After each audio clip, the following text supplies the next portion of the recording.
أعوذ بالله من الشيطان الرجيم.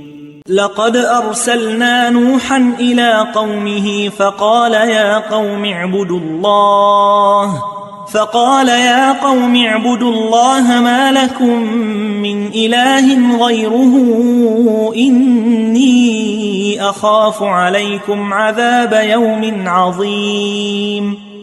قال الملأ من قومه إنا لنراك في ضلال مبين.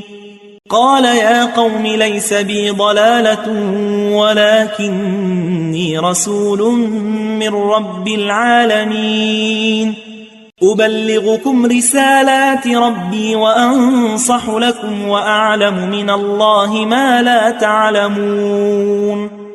أوعجبتم أن جاءكم ذكر من ربكم على رجل منكم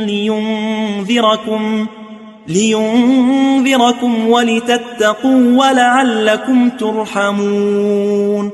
فكذبوه فأنجيناه والذين معه في الفلك وأغرقنا الذين كذبوا بآياتنا إنهم كانوا قوما عمين.